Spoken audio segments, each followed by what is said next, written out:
había una diapositiva. ¿Qué más nos falta? ¿Qué más nos falta aquí? A ver, ¿qué nos falta ahí? ¿Qué nos faltaría? ¿Qué más nos faltaría para hacer nuestra verificación de nuestro equipo? ¿Qué más nos falta? Ya tenemos para oxigenar, ya tenemos para intubar, ya tenemos para verificar. Ya, eso, vía aérea. Antecitos, ¿qué es lo que primero tenemos que cuidar al bebé? O sea, ¿qué es lo que la primera medida que teníamos que hacer? ¿Cuidar de qué? Calor. ¿No? Calor. Entonces, ¿qué tenemos que tener para darle buena? Una radiante. Ya, puede ser una cuna radiante, el mismo ambiente, que esté adecuado, que sea. Entonces, ¿y qué más necesitábamos ahí? Los paños, ¿no? Los paños que estén precalentados. ¿Y qué más? A ver quién quiere entrar a mi mote. Que no haya flujo de aire. ¿Ya? ¿Qué más? Ya estamos en el calor. ¿Qué más vamos a necesitar? Eso. Para hacerse la aspiración de la vía aérea, ¿no? Una perilla de goma, tal vez puede ser una sonda de aspiración. La sonda de aspiración puede ser de 10 French, 12 French. Y si ustedes también, creo que no. ¿Te fijaste? El aparato que tenemos para la aspiración. Sí, de 80 a 100. Ya, eso. Te fijaste que teníamos ahí, que eso iba a la pared, ¿verdad? Ya prácticamente de una central, y teníamos ahí el equipo para poder realizar la aspiración. Para realizar la aspiración necesitamos otro tipo de sonditas, las sondas de aspiración, que esas son las de 10 y de 12 French, y necesitamos también otro tipo de aspiración para que nosotros le pongamos a nuestros niños y hacemos ventilación a presión positiva por demasiado tiempo, o tengamos que intubarlo y todo eso, y tenemos que dejar una sondita aquí por la boca para descomprimir el estómago. Necesitamos una sonda orogástrica y generalmente es de 8 French. Ya, entonces eso, ¿qué más necesitamos? Ahí para que termines, ¿qué más necesitamos? ¿Qué te llamas? Brenda. ¿Qué más necesitamos? Hay uno más. ¿Estabas bien donde dijiste? El AMBO, creo que dijiste, ¿no? La mascarilla facial. Eso necesitamos para restablecer la ventilación, para si queremos darle ventilación a presión positiva, ya sea el AMBU, las máscaras, puede ser. Entonces, prácticamente sería casi todo eso, pues, ¿no? Ya tendríamos los puntos a poder verificar. ¿Qué número eres? Brenda, creo que es 6. Brenda, sí, número 6. Bueno, ahora, esto es importante que nosotros sepamos qué es lo que va a ser nuestra acción. Mira, si ustedes se dan cuenta, bueno, y van a ver ustedes en la parte práctica, que siempre vamos a tener identificado a un líder, ¿no? Pues él es la persona que que generalmente es la persona que es el reanimador 1, pero deberíamos tener uno adicional por ahí, ¿no? Un líder que pueda estar, como quien dice, supervisando, dando tareas, dando lo que son los roles a cada persona que va a estar en la reanimación. Pero para que ustedes puedan ver, generalmente el reanimador 1, que es el principal, pues va aquí a la cabeza, ¿ya? Entonces a la cabeza es la que va a posicionar la cabeza, tal vez va a evitar las pérdidas de calor de la cabeza, va a permeabilizar la vía aérea, va a ventilar y va a oxigenar si fuera el caso, y es el que va a intubar o va a utilizar la mascarilla laringea si necesita este paciente de una maniobra de ventilación, ¿no? lado tenemos lo que es el reanimador 2. El reanimador 2 prácticamente suele ser el ayudante, suele ser el interno, generalmente pues, es el que va a secar y va a estimular y va a colocar lo que es el oxímetro. ¿Dónde tiene que ser el oxímetro? Brazo derecho. Brazo derecho, ya saben por qué. Entonces, y va a valorar la frecuencia cardíaca, va a valorar la respiración y va a realizar las compresiones torácicas si en caso de que lo necesite. Y el asistente, que es acá con la letra A, prácticamente es la que va a iniciar el reloj, que es en el momento donde se está iniciando todo lo que es el procedimiento o las maniobras que se van a realizar, pues, ¿no? Y es el que también va a colocar lo que son los electrodos, si se necesitan, para poder tener con una mayor precisión lo que es la frecuencia cardíaca, ¿no? Entonces, vamos a ir también ajustando lo que es la cuna térmica, va a preparar la medicación y va a ser la que va a hacer las anotaciones de los medicamentos, del tiempo que estamos en esta reanimación y todo eso, ¿no? Bueno, ya prácticamente nos hemos preparado, ya estamos listos y se viene el nacimiento. Entonces, se viene el nacimiento, vamos a ir viendo ahora también lo que son ya estas etapas, el A, el B, el C y el D. ¿Ya? Entonces, miren, ustedes ven acá prácticamente este es el flujograma que vamos a ir desarrollando ahora. Aquí vamos a estar el nacimiento y si ustedes saben y recuerdan que lo primero que tenemos que hacernos es las tres preguntas importantes, ¿no? O tenemos que verificar si ese recién nacido es de término, si ese recién nacido tiene buen tono y si respira o llora. Si tenemos las tres características principales, aquí por si acaso es sí o es no. Entonces no hay un tal vez, ¿ya? Entonces es sí o es no. De acuerdo a ese sí o es no, pues se va a realizar la acción que tiene que realizarse. Entonces aquí ya, básicamente, si nosotros tenemos a este niño, prácticamente este niño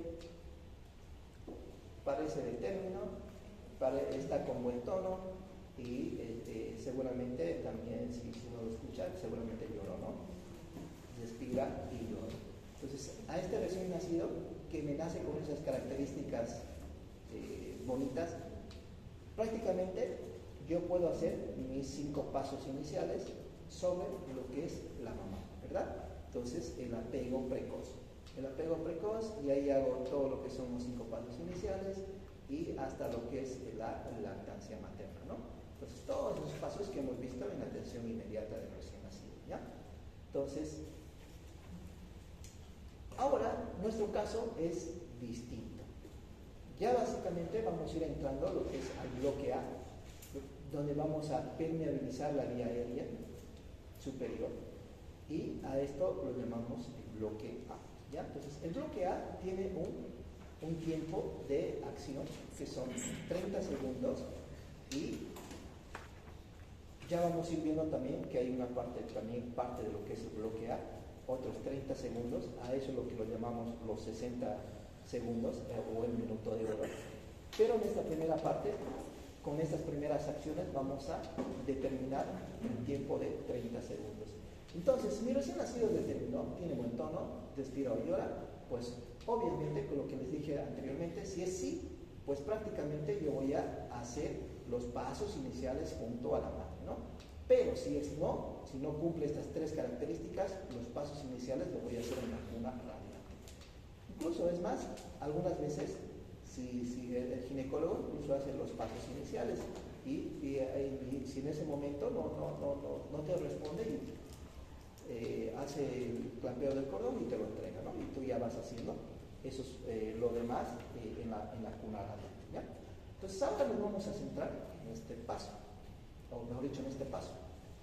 No cumple las 3. Si ustedes se dan cuenta, prácticamente vamos a ir haciendo lo que hicimos también en la atención inmediata, pero con la diferencia de algunos puntos. Por ejemplo, estos pasos iniciales, ustedes sí o sí deben recordar, ¿ya? Calentar, ya saben, el calentar, si este niño nace bien, pues lo puedo calentar piel con piel, o sea, junto a la madre, siempre viendo la temperatura de 36.5 a 37.5 y como segunda medida secar ya sea con una toalla o manta precalentada. Y hay una característica principal que a los niños prematuros, que aquellos que sean menos de 32 semanas, no los voy a secar, directamente los voy a poner en una bolsa de polietileno y ya prácticamente esa va a ser mi forma de poder conservar ese calor, ¿ya? Y como tercera medida vamos a tener el estímulo táctil, ¿ya? Entonces el estímulo táctil ya vamos a ir nuevamente recordando cuáles son las formas para poder realizar este procedimiento. Como cuarto paso vamos a posicionar la vía aérea, ¿no? Vamos a colocarlo en esa posición de olfateo, que no sea ni hiper extendida ni hiper flexionada. Vamos a evitar esas acciones, ¿no? Y como quinto paso vamos a hacer la succión de la vía aérea si el caso fuera necesario, ¿ya? Entonces recuerden siempre todo esto. Entonces hacemos esto inmediatamente y vamos a ir a valorar lo siguiente. Entonces ahora nos vamos a ir hacia este lado. Ya no tenemos a este niño que quisiéramos tener, ¿ya? Entonces nos vamos a ir hacia este lado. No cumple con estas tres características nuestro paciente. ¿Qué vamos a hacer? Lo vamos a llevar a la cuna radiante y donde vamos a ir a realizar nuevamente, ¿no? Vamos a ir a realizar esas 5 medidas o acciones importantes para poder estimular o para poder hacer de que ese niño pueda empezar a respirar. Primera medida, ya hemos mencionado, calentar y mantener la temperatura normal. ¿Cuál era la forma de poder, de pérdida de calor? ¿Cuál era el neumotécnico que teníamos que aprendernos? Ahí está. Convence a Eva de conducir rápido, ¿no? Tenemos ahí las medidas: convección, evaporación, radiación, convección. Las formas de pérdida de calor, que ya los hemos hablado anteriormente, ¿no? Pero para que ustedes vayan a recordar. Esto es importante, ¿no? Mantener la temperatura en ese recién nacido, ¿ya? Entonces, en este recién nacido es importante que nosotros, más aún si es un recién nacido prematuro, entonces por el tema de las pérdidas de calor y todo eso, pues no va a tener una buena adaptación al medio, a esta vida extrauterina, ¿no? Entonces ahí vamos a ir viendo cuánto es la temperatura ambiente que tenemos que tener. 24-26 grados. Ya, menos de 25, no. Lo ideal es que sea entre 26 y 28, es lo ideal, ¿no? Del ambiente. Y vamos a ir viendo que básicamente pues van a ser esas las medidas, ¿ya? Entonces, ahí obviamente voy a tener que precalentar todo lo que es también el lugar de recepción y todo eso, pues, ¿no? Y vamos a secar y vamos a estimular, ¿ya? El segundo paso, secar y estimular. Ya habíamos mencionado de que estas mantas van a estar precalentadas y vamos a tener por lo menos unas 2 o 3 de estas debajo del bebé, pues, ¿no? Entonces, la primera que lo vamos a ir secando, vamos a ir posteriormente cambiando rápidamente a otro que esté más seco para evitar lo que es la pérdida de calor. Entonces, secar y estimular. Entonces, debemos hacer este procedimiento sin hacerlo vigoroso, o sea, sin llegarlo, como quien dice, a maltratar a este recién nacido, ¿no? Entonces, pero vamos haciendo lo que es el secado, vamos ya prácticamente retirando ese primer paño que ya está húmedo, que está mojado, pues ya vamos a ir secando. Ustedes vean, siempre vamos a ir secando de lo que es la cara, la cabeza y posteriormente a la parte de lo que es ya el tronco y las extremidades, pues, ¿no? Entonces ahí vamos a ir secando y estimulando. ¿Cuáles son los lugares de la estimulación? Entonces volvemos a repetir: dorso de la espalda, la planta de los pies, que podemos hacer estos golpecitos con el dedo, o podemos realizar una fricción para poder estimular y para que este niño pueda realizar ese proceso de la respiración, ¿no? Entonces ya saben, por acá, entonces primero realizamos de esta forma. Miren, por ejemplo, este recién nacido tiene un tono, tiene buen tono, pero su color está todavía cianótico, tiene ese llanto. Lo que simplemente hacemos es prácticamente estimular, ¿no? Estimular, y si ustedes ven, ahorita vamos a ver,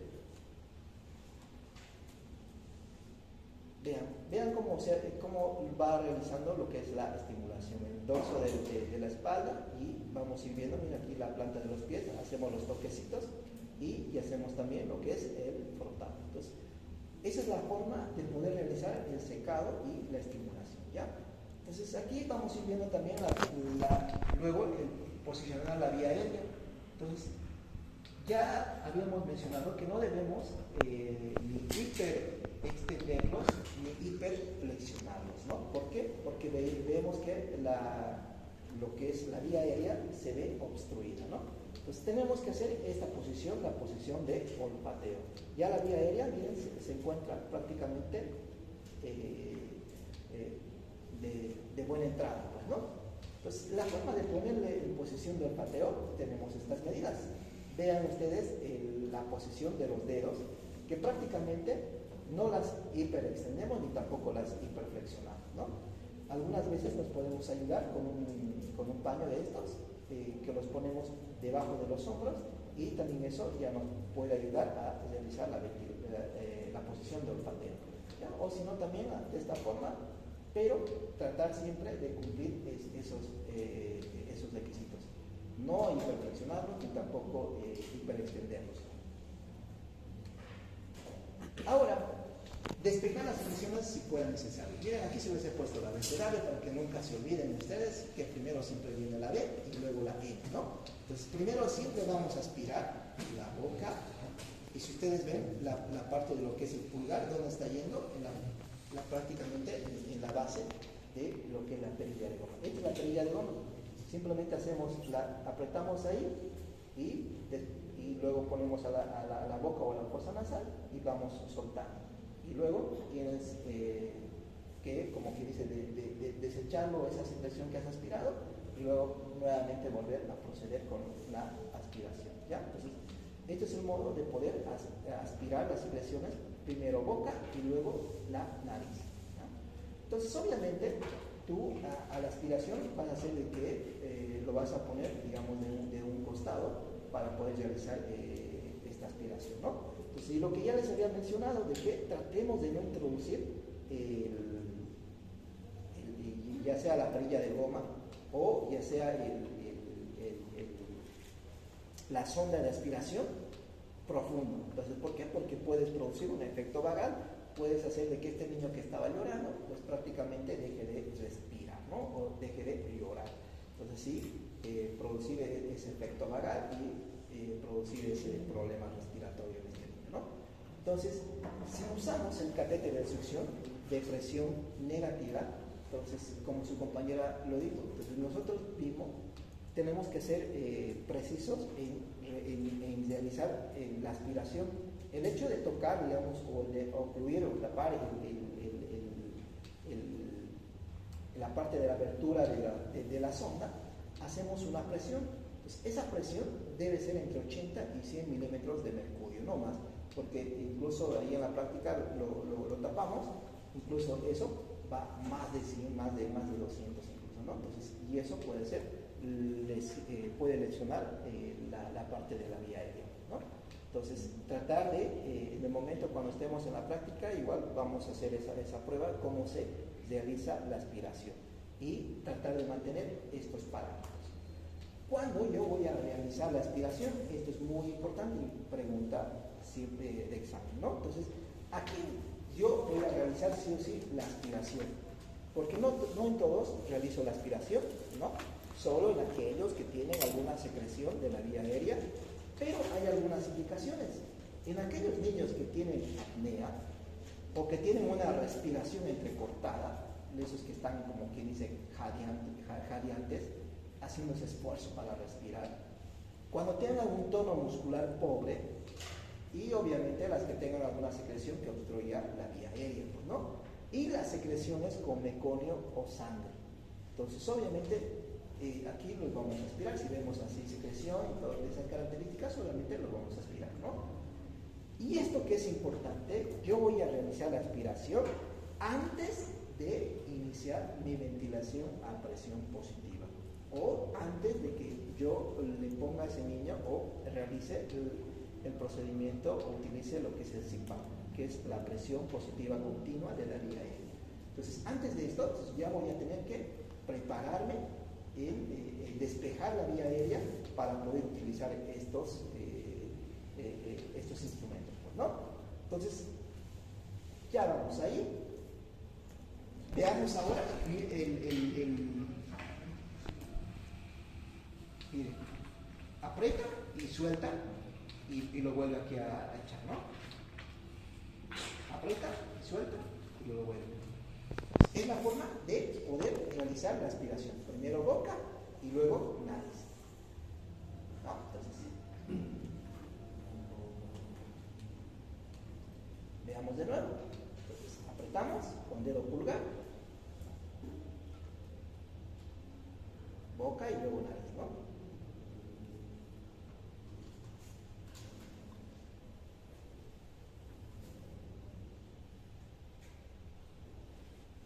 ¿Cuántos reanimadores han visto ahí?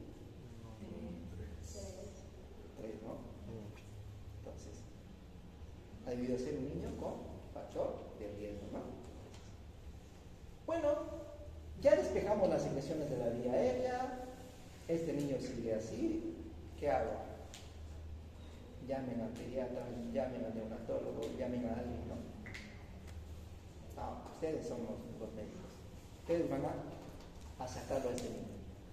Entonces, pero antes de pasar a esto, quiero que ustedes recuerden cuáles son las secciones potencialmente peligrosas. Miren lo que hemos visto en el video.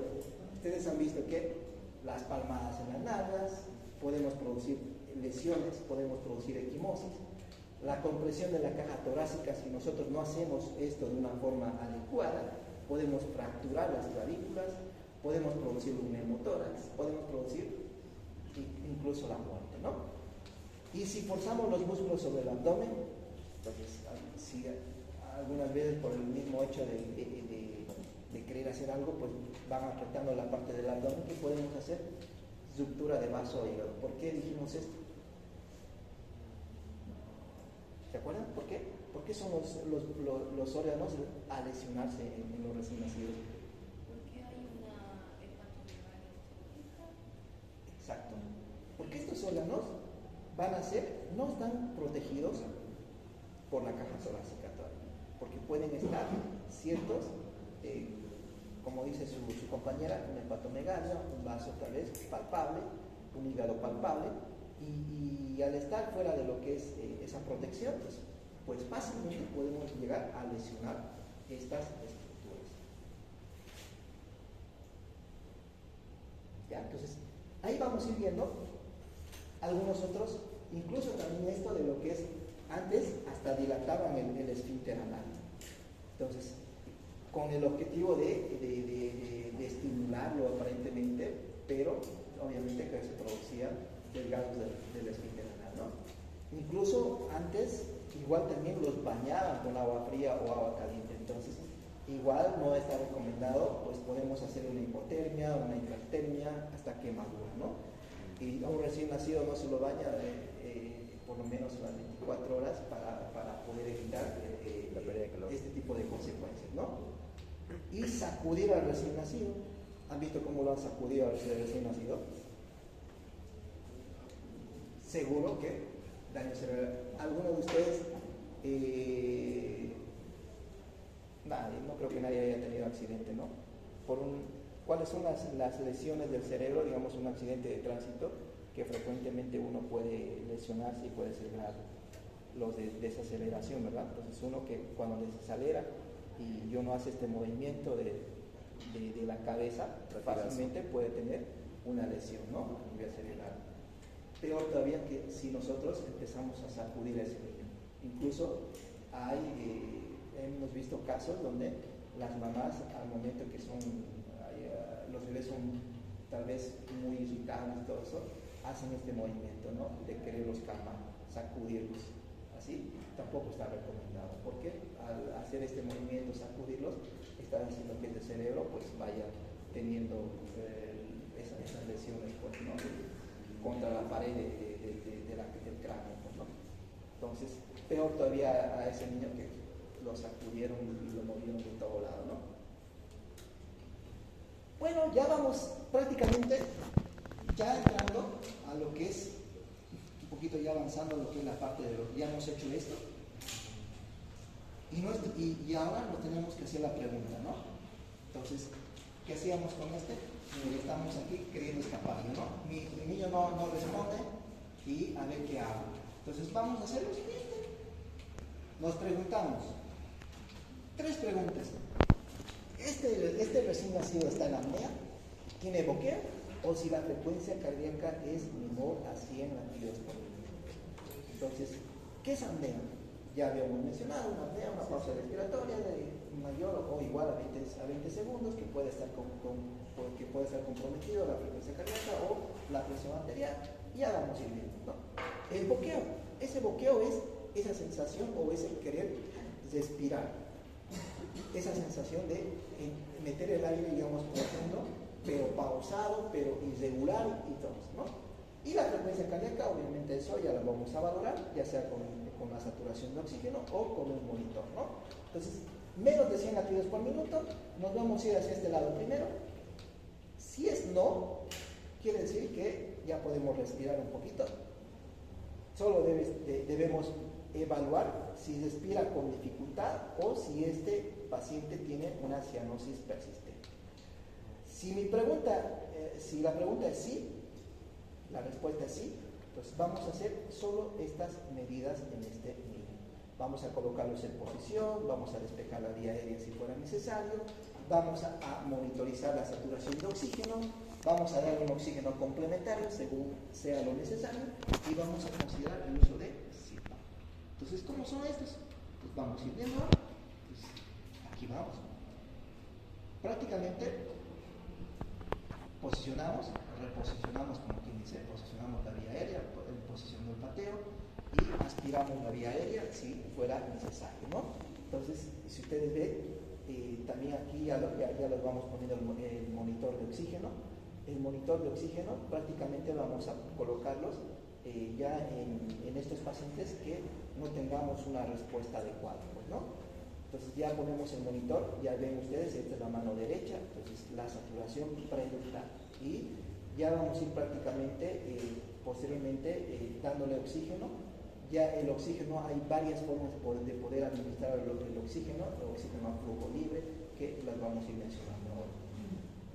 Vean ustedes, este es un oxígeno a flujo libre, ¿ya? Pues a flujo libre a través de una máscara y bolsa inflada por flujo. Pero aquí, para que nosotros le demos oxígeno a este recién nacido, necesitamos cumplir ciertos requisitos. ¿Cuáles? No le voy a dar a diestra y siniestra el oxígeno. Aquí tenemos nosotros este aparatito que es el blender. Es prácticamente un aparato que me puede reunir lo que es el aire y el oxígeno, mezclar. ¿Ya? Ahora ya no se les da como antes el oxígeno puro. El oxígeno puro ya es un pecado en un recién nacido administrar el oxígeno puro, porque podemos producir lesiones. El oxígeno no es, como quien dice, una droga, un medicamento que no te va a hacer nada, que no te va a producir daño. Nosotros, sobre todo, eso es por los radicales libres que va a emitir, pues podemos tener lesiones a nivel cerebral. Pero generalmente en los prematuros, sobre todo, controlamos porque podemos tener la retinopatía del prematuro. ¿Secundario qué? Secundario una hiperoxigenación, que no hemos tenido cuidado con el oxígeno en nuestros niños pequeños, ¿no? Entonces, cosa que podemos evitarla. Entonces, ¿cuáles son los requisitos que vamos a cumplir? Entonces, vean ustedes, nosotros vamos a dar oxígeno de 2 formas, a flujo libre o mediante la ventilación a presión positiva. A flujo libre, yo voy a tener esto. Este es el flujómetro, ¿ya? El flujómetro viene desde 0,5, 1, la mitad, 2, 3, 4, 5, 6, 7, 8, 9, 10, así va viniendo esto. Este flujo, yo ahora lo tengo que poner, ya se ha hecho esto una normativa, directamente a 10 litros por minuto, ¿ya? Pues a 10 litros por minuto, más o menos llega por acá, ¿no? 10. Lo pongo hasta ahí 10. Viene así como una perilla aquí, como una perillita que va subiendo aquí. Entonces ahí se va a quedar a 10 litros por minuto. Por si acaso esto, en todo. Entonces, lo que sí va a variar va a ser la PO2, la fracción inspirada de oxígeno que le voy a dar a ese paciente. No se puede lograr ver acá, pero esto viene desde el 21 hasta el 100%. Entonces ahorita este está en 60, 80, creo que está, por acá está. ¿Ya? Entonces, el flujo, vamos a tener dos características principales mediante lo de la aplicación del oxígeno, mejor dicho. Es el oxígeno en pacientes que tengan menos de 35 semanas. Entonces yo le voy a poner esto entre 21 o puedo ponerle 30. Aquí es 21. Me dirán entonces 21, o sea que nada. Ese es el propósito. Tratar de reanimarlos a estos niños con lo que es el flujo del medio ambiente, ¿ya? O la fracción inspirada de oxígeno del medio ambiente, que es 21. Pero en los más pequeños, menos de 35 semanas, hasta puedo llegar hasta 30% de PO2. Pero en aquellos niños que tienen más de 35 semanas y tienen mayor edad gestacional, entonces igual pongo a 10 litros por minuto, pero ya está PO2, sí o sí lo pongo en 21. ¿Ya? No hay ese rango de 21 o 30, lo pongo en 21. Ojo, esto es de acuerdo a lo que yo vaya a ver con mi paciente, ¿ya?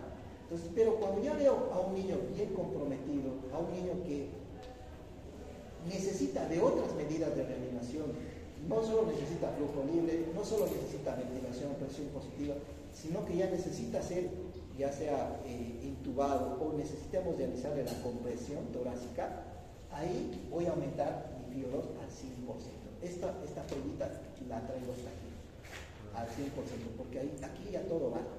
Porque ya tienes que sacarle a ese niño de ese estado, ¿ya? Entonces, recuerden eso. Entonces, el flujo libre, o mejor dicho, el flujómetro debe estar a 10 litros por minuto en cualquier situación. El PO2 tiene que estar en menos de 35 semanas, puede estar entre 21 y 30%, y en aquellos mayores a 35 semanas, que sean más grandes, solo en 21%. ¿Ya?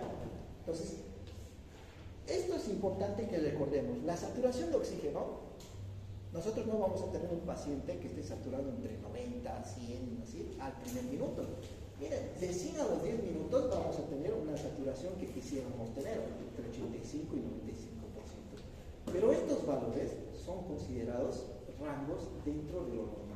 Al primer minuto me dicen, mi saturación está en 65, si es al primer minuto, belleza, está bien. Pero ya al segundo minuto ya esta saturación tiene que ser entre 65 a 70%.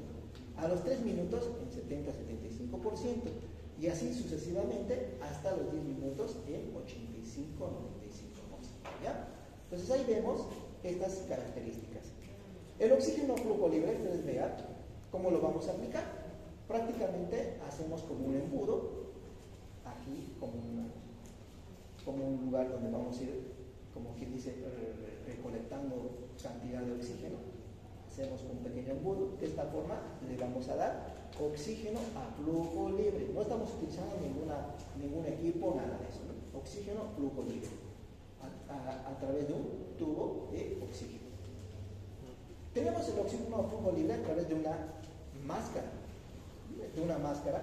Ustedes vean ahí, prácticamente le vamos dando oxígeno, pero vean ustedes el oxígeno a flujo libre a través de una máscara. A pesar de que este niño tiene esas muecas de que esté llorando, respirando, pero por el hecho de que vemos una acrocianosis, una cianosis periférica, por eso es que se le ha estado administrando oxígeno para poderlos ayudar, ¿no? Otras formas de poder realizar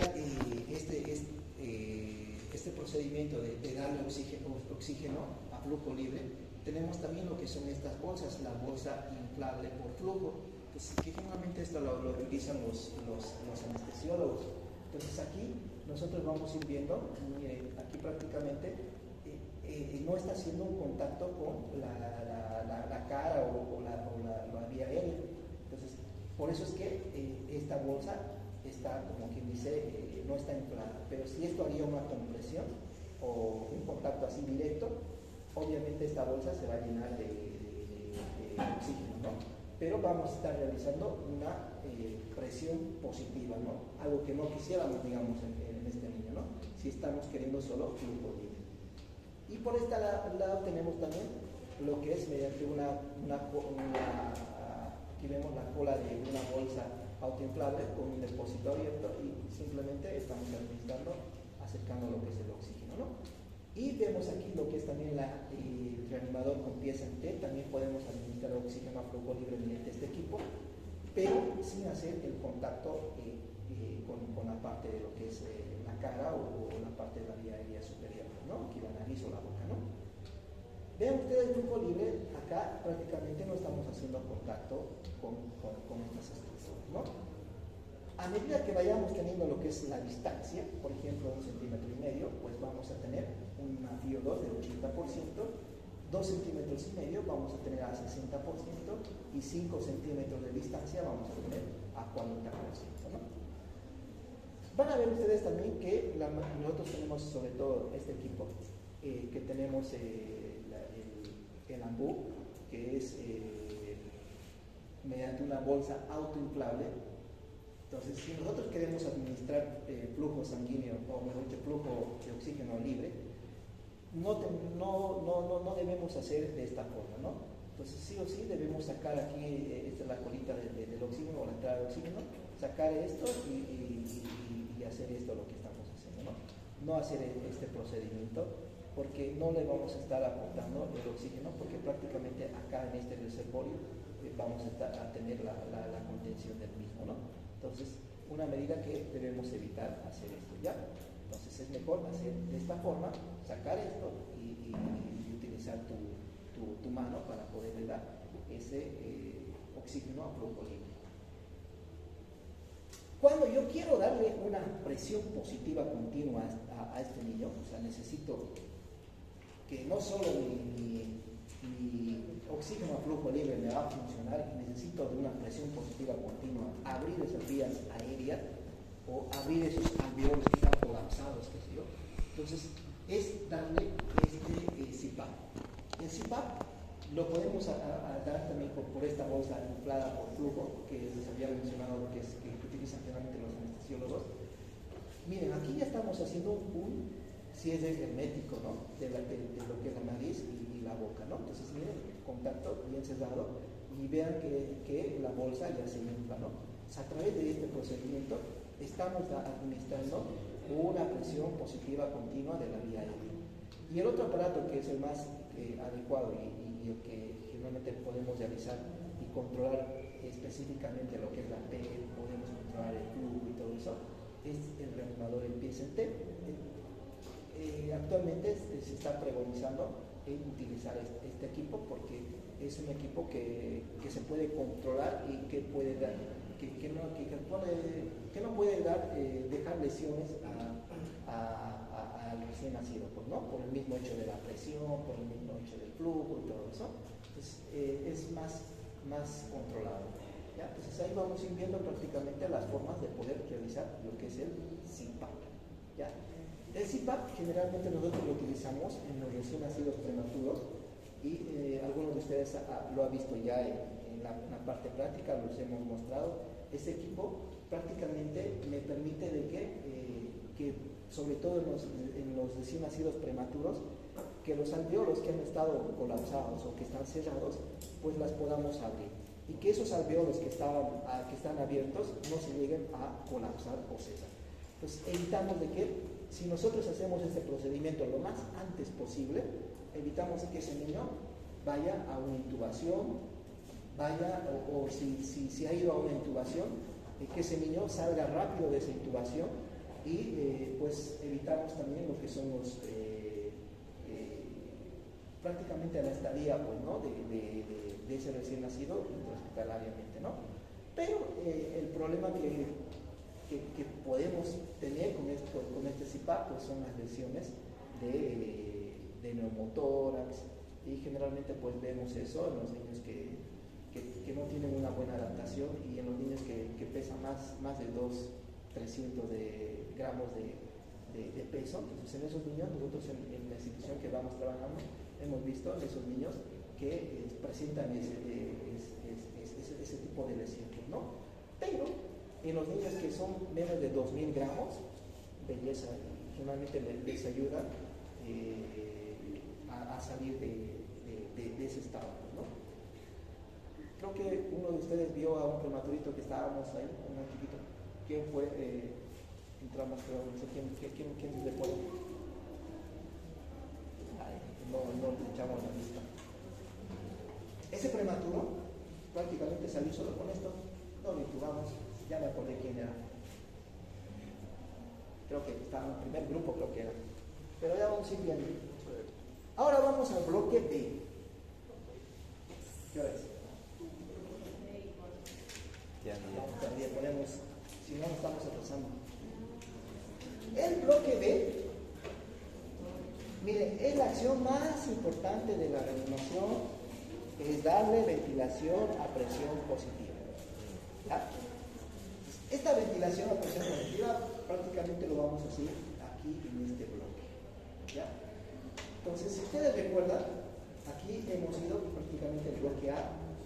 Incluso nos tomamos un poquito de esto, que es parte del bloque A, de los 30 a 30 segundos, que son los 60 segundos, el minuto de oro.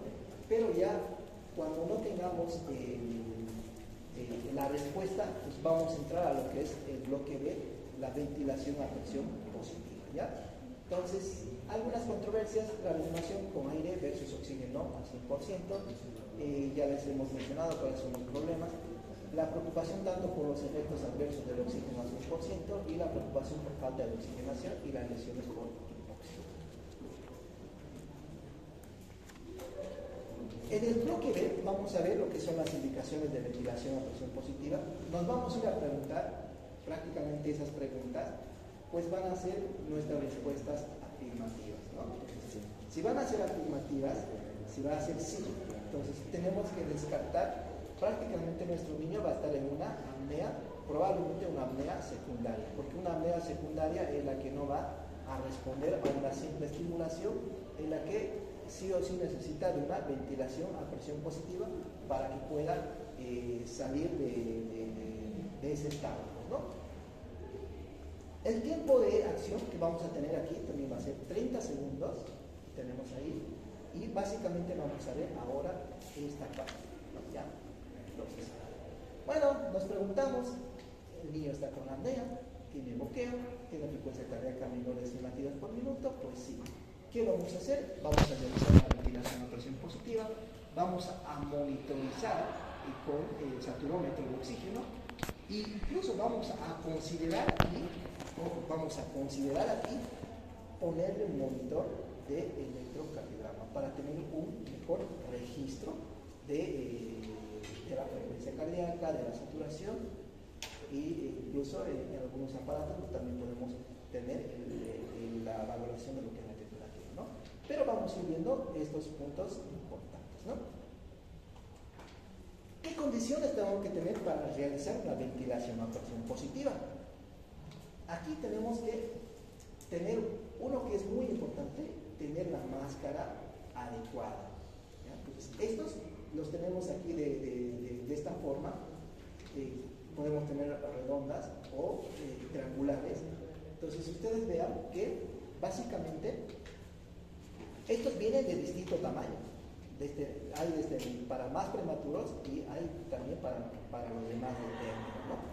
Entonces Por eso es que nosotros debemos saber si vamos a ir a atender a un recién nacido prematuro o si vamos a ir a atender a un recién nacido de término. ¿Para qué? Para que nos llevemos la máscara adecuada. Estos son máscaras que no son las adecuadas. Miren, por ejemplo, esta es muy pequeña. Hay espacios o aberturas en la boca. Este ya es muy grande, se pasa por demás, incluso pasa lo que es la misma cara de este recién nacido, ¿no? Miren, y este también llega a cubrir lo que son, bueno, no llega a cubrir específicamente todo lo que es la vía aérea, la boca, pero sí la nariz. Este es demasiado grande, estamos prácticamente cubriendo ya los ojos. Y aquí tenemos una posición inadecuada, entonces la punta está yendo hacia abajo, la punta tiene que ir hacia la parte de arriba, ¿no? Entonces así vamos a ir viendo nosotros, estos son los tamaños correctos o ideales.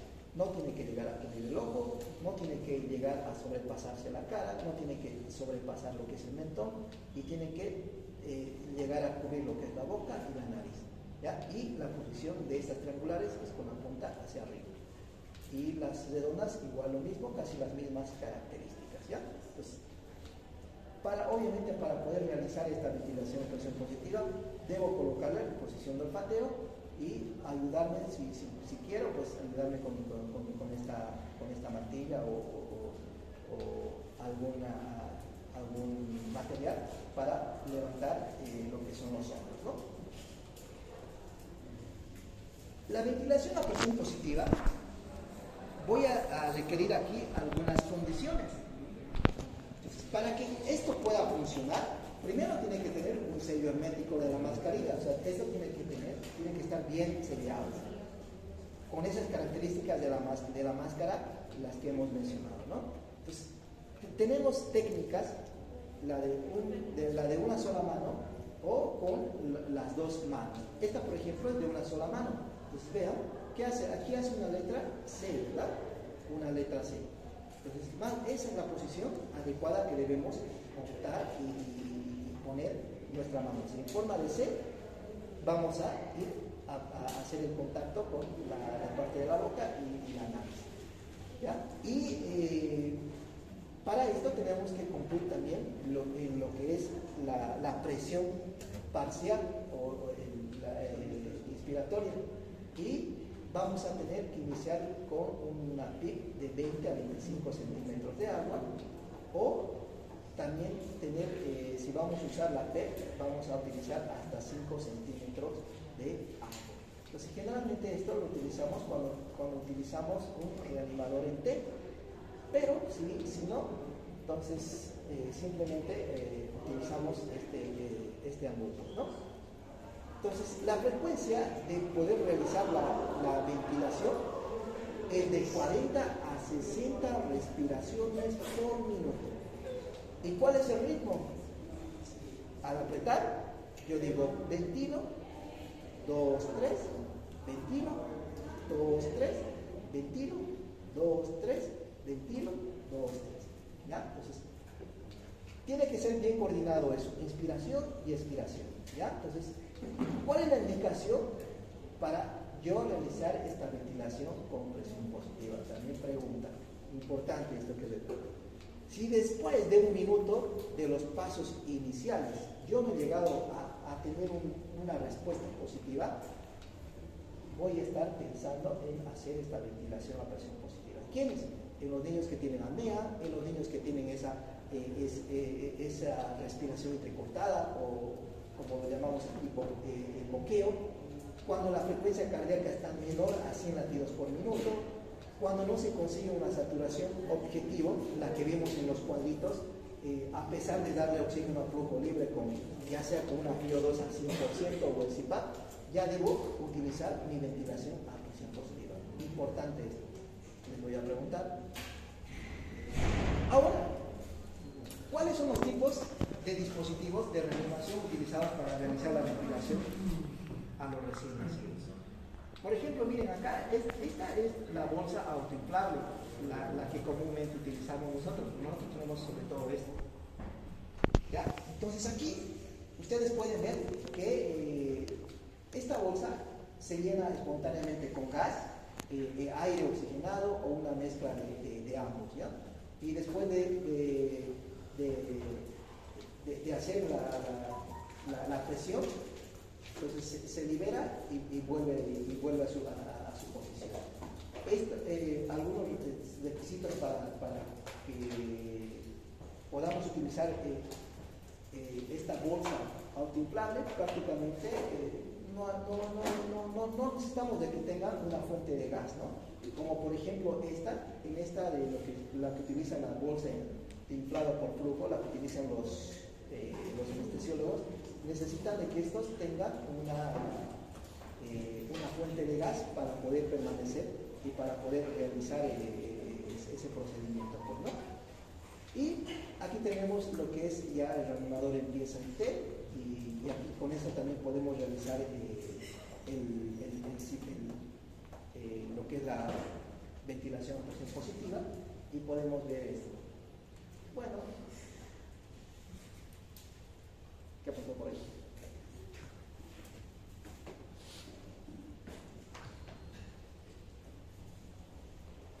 Hay unos requisitos que debemos llegar a completar en relación a lo que es antes de realizar la ventilación a presión positiva.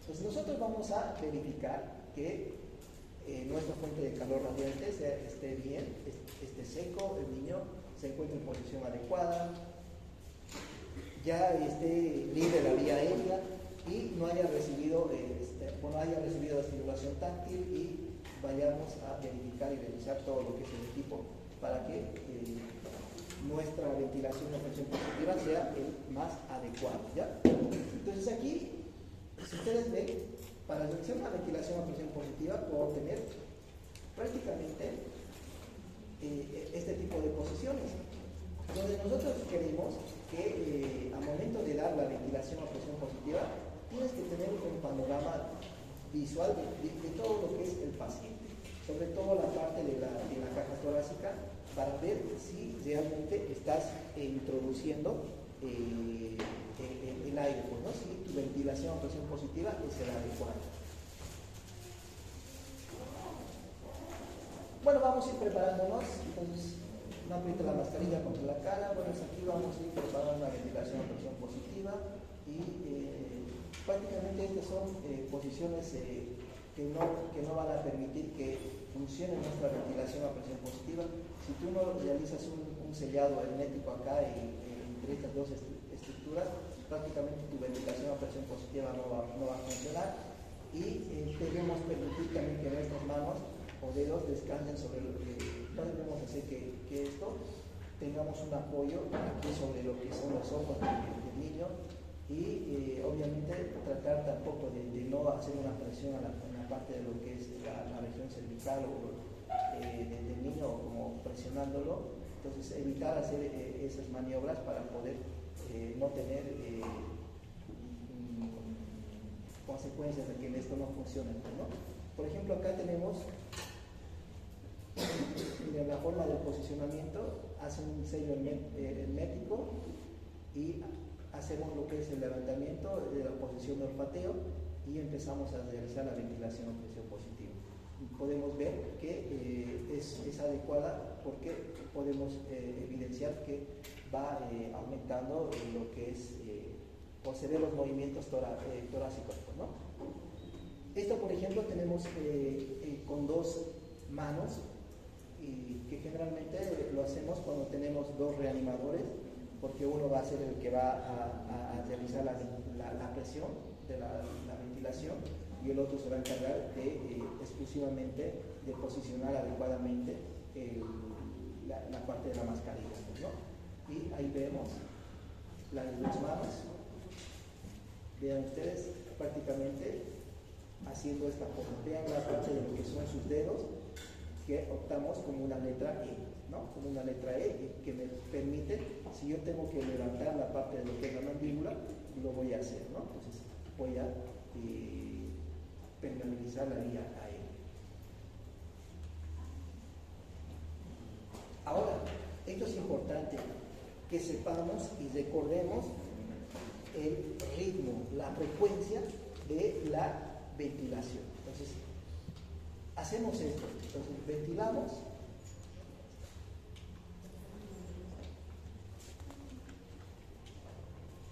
No sé, no tengo ni nada. Pero ventilo, 2, 3, ventilo, 2, 3, ventilo, 2, 3, ventilo, 2, 3. Justo, no me dio la. Bueno, entonces ahí tenemos lo que es la forma de la ventilación. Entonces, ventilo, 2, 3, ventilo, 2, 3, ventilo, 2, 3. ¿Ya? Entonces, y debemos llegar a 40 60 respiraciones por minuto. Entonces ya vamos a ir evaluando. Si hicimos todo eso y tenemos que hacer una evaluación de 15 segundos. En la evaluación de 15 segundos vamos a ir a verificar sobre todo lo que es la frecuencia cardíaca y que generalmente es lo que, si nosotros damos una ventilación a presión positiva adecuada y el paciente responde, es lo que generalmente vamos a ver como una respuesta positiva. ¿Ya? Entonces, pero si la frecuencia cardíaca sigue menos de 100 latidos por minuto, pues debo hacer unos pasos correctivos para poder considerar lo que es la intubación, ¿no? Entonces, y vamos a revisar el oxígeno, la bolsa, el sello, la presión, vamos a reposicionar, vamos a aspirar la vía aérea si fuera necesario, y haciendo todo lo que es prácticamente la valoración de si esto es positivo. Vamos a ir nosotros viendo los 4 signos de mejoría: incremento de la frecuencia cardíaca, un mejoramiento en cuanto al color, va a haber ya una respiración espontánea y obviamente va a haber una mejoría en el tono muscular. Entonces, la buena ventilación prácticamente nosotros la vamos a valorar. ¿Por qué? Porque vamos a ver una elevación notable y un descenso de lo que es el tórax.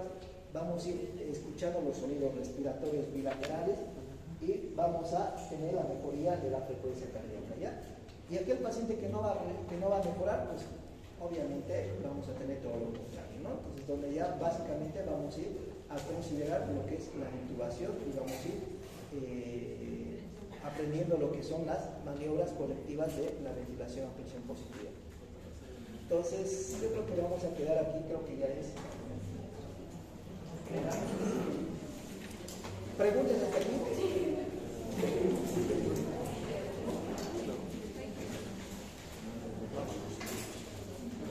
Entonces, vayan a memorizar esto de lo que es el Mr. Sopa. Tarea para la casa. Digo, a memorizar el Mr. Sopa.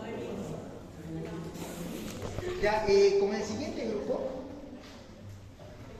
que nos toca la práctica el viernes y el sábado, revisamos el tema, bueno, la segunda clase. Ya seguramente se han debido comentar con sus compañeros, hay una evaluación y así vamos a ir acumulando notas. Entonces, este segundo grupo de esta semana que viene, obviamente va a haber 1 o 2 preguntitas del anterior tema y de este tema, porque en teoría ya han estudiado. Entonces, avanzamos así, ¿ya? Entonces, y para los de la próxima que vayan a ir, o sea, la siguiente semana, igual lo mismo vamos a hacer.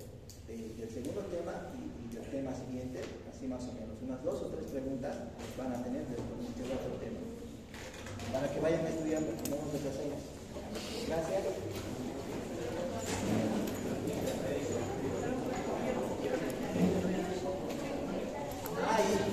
Y una cosita, por si acaso sus tareas, no sé, ¿qué día cae 15? ¿Qué día cae 15? ¿Lunes? Entonces el 16 todos entregan la tarea hasta donde tengamos. Así es. ¿Ya? Lo que sí estábamos pensando, yo se les voy a devolver eso. Lo que quiero es que ustedes vayan acumulando y tengan unos apuntes, pues, para que luego en algún momento estudien de eso también. Al hacer eso, yo me doy cuenta que también está